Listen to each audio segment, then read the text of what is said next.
मित्रों, 8वां श्लोक इस प्रकार है।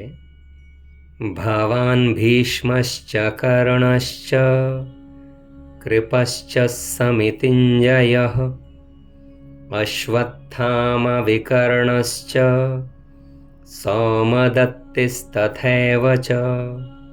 अर्थात दुर्योधन अपनी सेना की विशेषता बताते हुए गुरु द्रोण से कह रहे हैं कि आप और पितामह भीष्म तथा कर्ण और संग्राम विजयी कृपाचार्य तथा वैसे ही अश्वत्थामा, विकर्ण और सोमदत्त का पुत्र भूरिश्रवा, ये सब भी महान योद्धा मेरी सेना में हैं। भवान भीष्मश्च कहने से यहाँ भावार्थ यह निकलता है कि दुर्योधन कह रहे हैं आप और पितामह भीष्म दोनों ही बहुत विशेष पुरुष हैं। आप दोनों के समकक्ष संसार में तीसरा कोई है ही नहीं।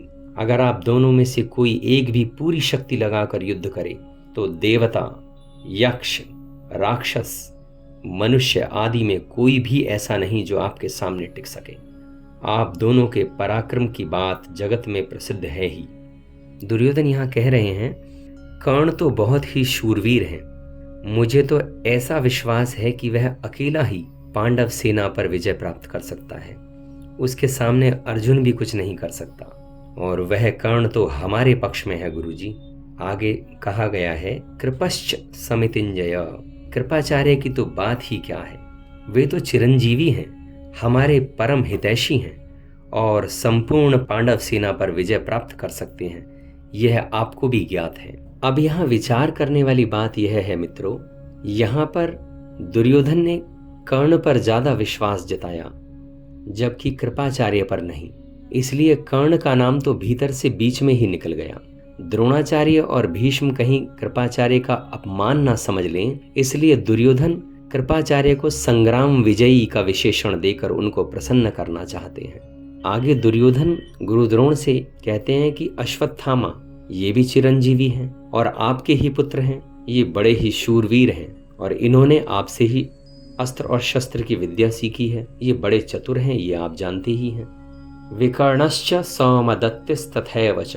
दुर्योधन यहाँ पर गुरु द्रोण से कह रहे हैं कि आप यह न समझें कि केवल पांडव ही धर्मात्मा हैं। हमारे पक्ष में भी मेरा भाई विकर्ण बड़ा धर्मात्मा और शूरवीर है। ऐसे ही हमारे पितामह भीष्म के चाचा श्री बाहलीक के पौत्र तथा सोमदत्त के पुत्र भूरिश्रवा भी बड़े धर्मात्मा हैं। उन्होंने बड़ी बड़ी दक्षिणा वाले अनेक यज्ञ किए हैं।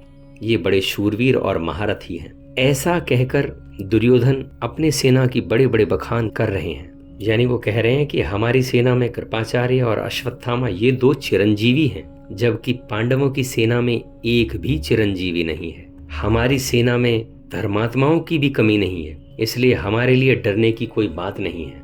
वो इस तरह से गुरु द्रोण के पास जाकर बोल रहे हैं। इस श्लोक में इतना ही।